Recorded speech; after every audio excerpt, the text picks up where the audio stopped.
So, hi, my name is Kat. I'm Jesse. Ariel. And we're doing our midterm event on domestic violence awareness. So, to start off, what is domestic violence? Can anyone chat? Anyone else? It could be physical, it could be emotional, type of violence. Any other thoughts? Okay, so you guys pretty much like hit the spot with it.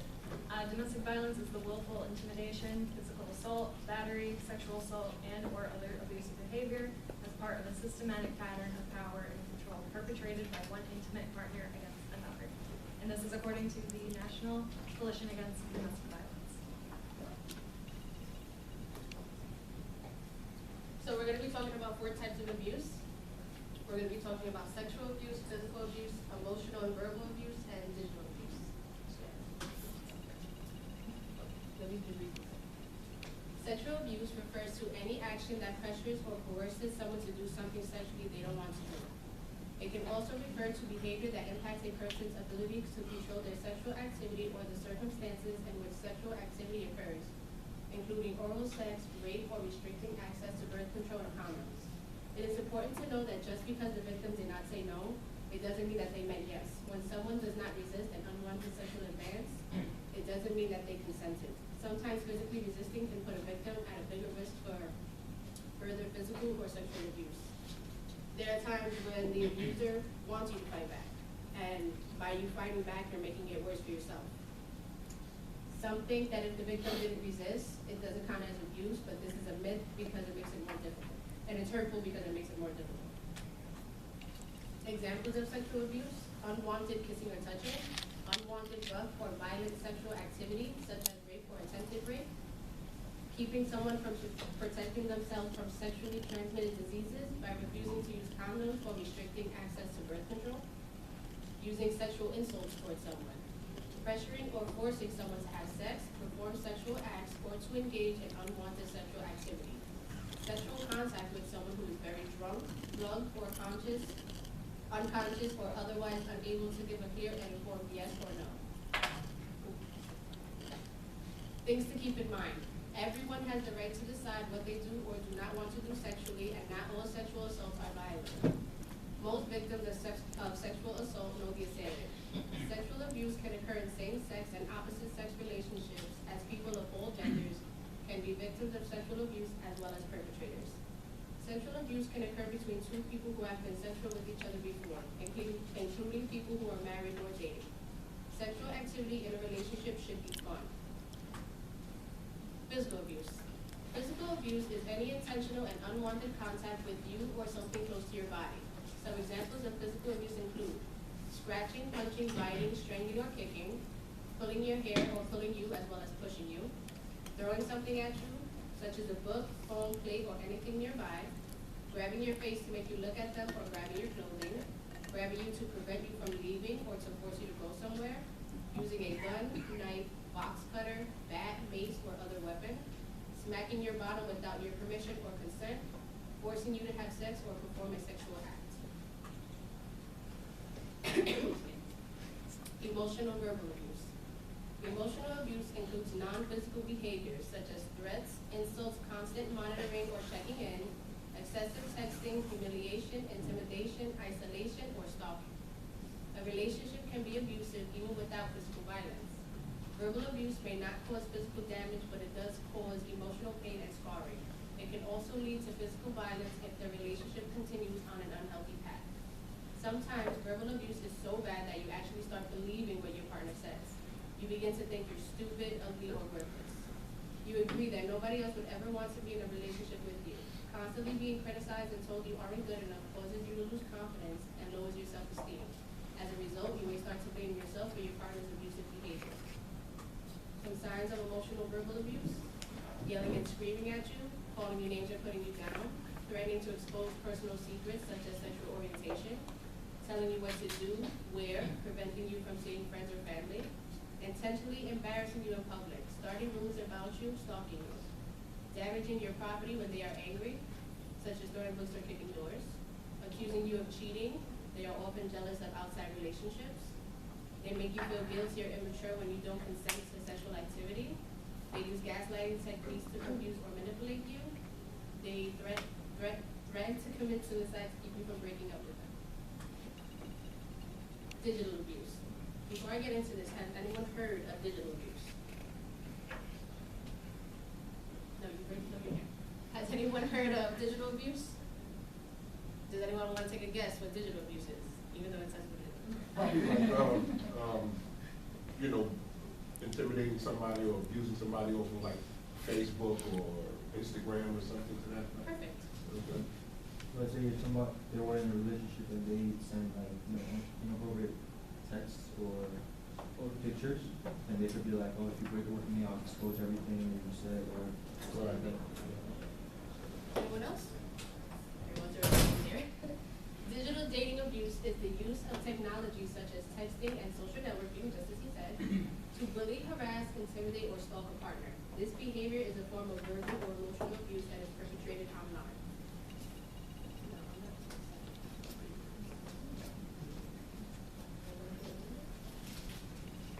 Sorry, technical difficulties. Oh.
So what do you guys think of that video? Reminds me of high school. And how do you guys feel after watching this? On one slide, they mentioned gaslighting. I'm not familiar with that term. What is gaslighting? Do you have any idea?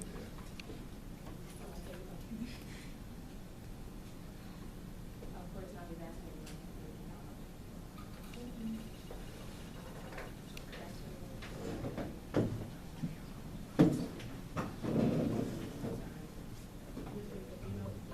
Yeah.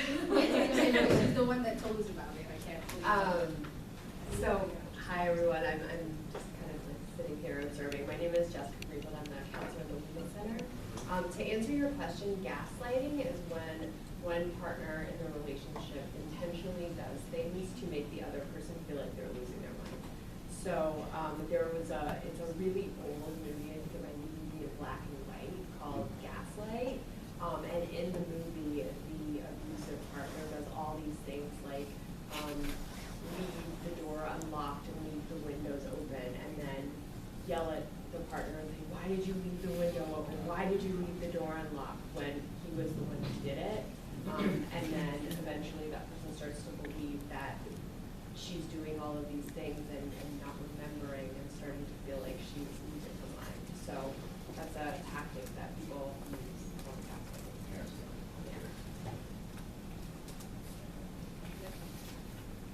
So some signs of digital abuse, They send you negative, insulting, or even threatening emails, Facebook messages, tweets, DMs, or other messages online, as well as putting you down in statuses. They tag you unkindly in pictures on social media sites.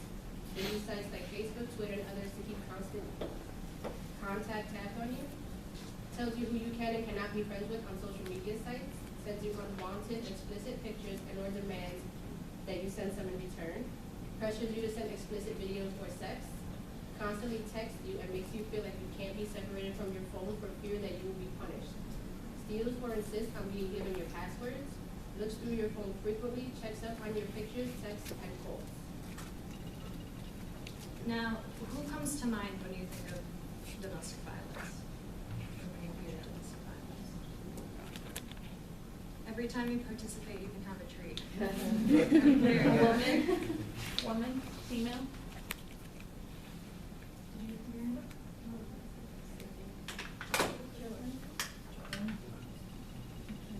Does anyone else come to mind?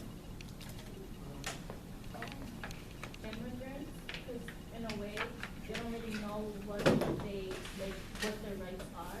So they tend to, like if the guy and a girl, the guy could be like, oh, after you're gonna get reported, you tell on me, the police not gonna this and that. Like, they're not gonna believe you, who they're gonna believe near you. That's a good point. And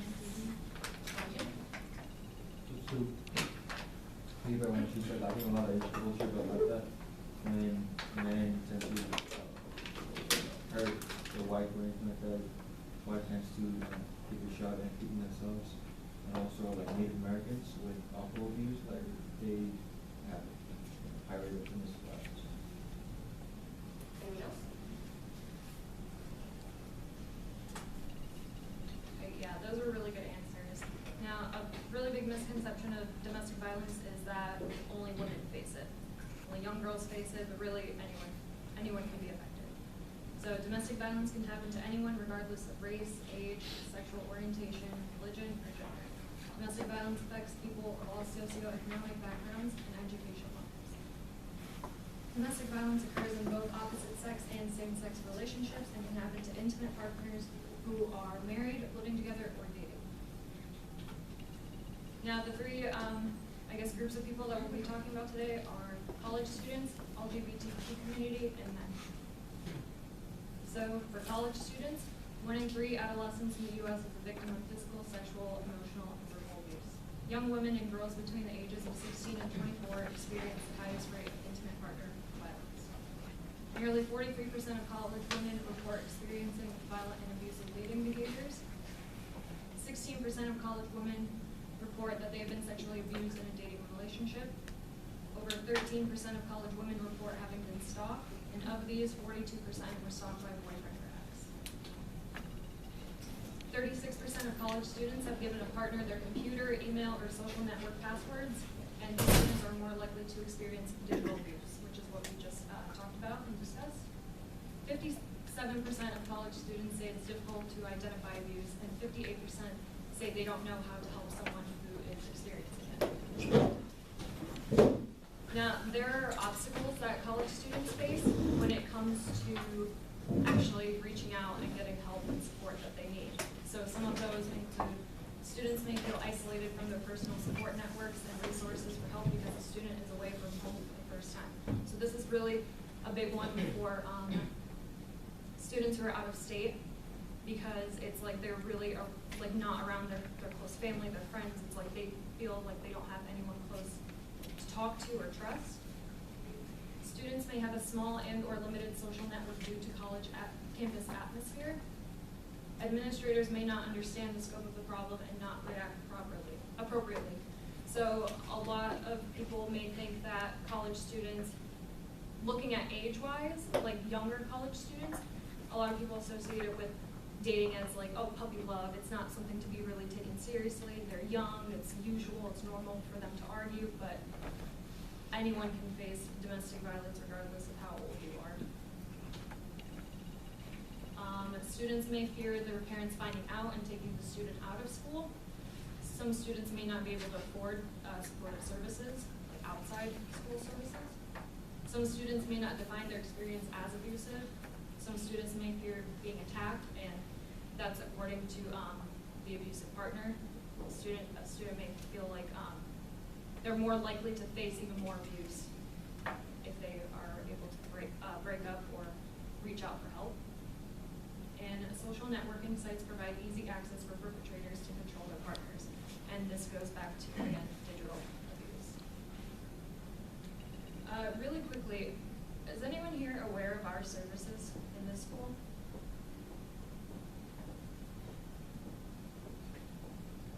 Do you guys think that this is a problem? How so? Or how is there a way that we can fix that? I mean, if no one knows that you guys have services for counseling for this, then a lot of people will go around thinking they can't get help for it. I just think it's like funny in the sense that there is not a class for domestic violence. Like, in John Day, there's no class for it. We're gonna get more in depth with our resources, but yeah, that's also a big issue for college students. A lot of people don't even know or are aware that there are services directly in school, on campus that can help you and will help you. I was just saying, to me, sometimes I think I get the feeling that there are students that are aware of the program, but they might be too embarrassed or to come forward to even to talk to somebody about it. Yeah. You know, that's a possibility as well. Yeah, definitely. So now going on to LGBTQ community. So lesbian, gay, bisexual, transgender, and queer questioning experience dating views at the same rates and in similar ways as heterosexual couples do. A lot of people may think because someone is a part of the LGBTQ community, violence might be different or it might not even happen, but it does. So 1 in 3 young individuals, straight, gay, and everyone in between, experience some form of dating abuse. Abusive partners in LGBTQ relationships use all of the same tactics to gain power and control as abusive partners in heterosexual relationships. So we have a clip to show.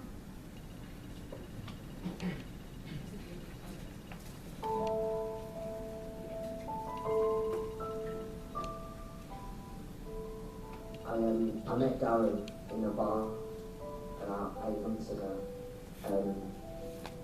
It was really brilliant that he was so comfortable with being gay, with his sexuality. It was really admirable.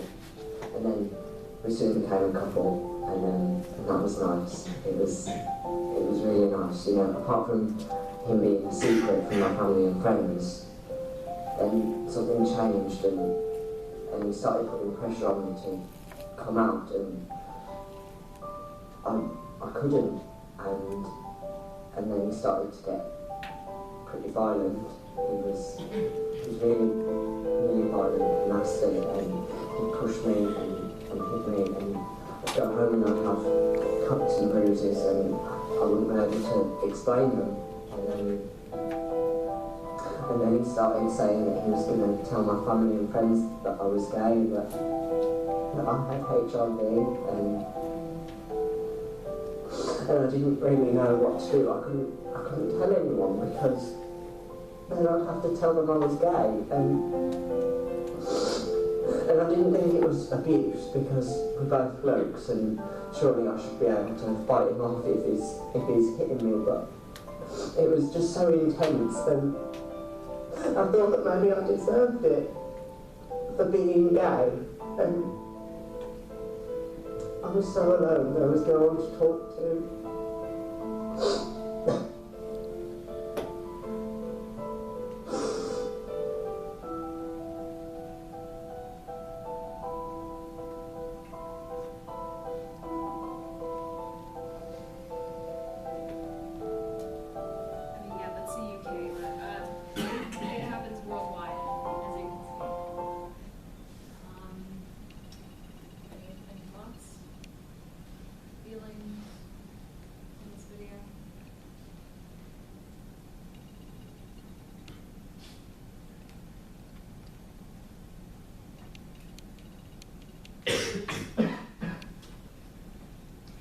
Like we mentioned, obstacles that college students face, there are obstacles that LGBTQ victims face when it comes to getting help and support.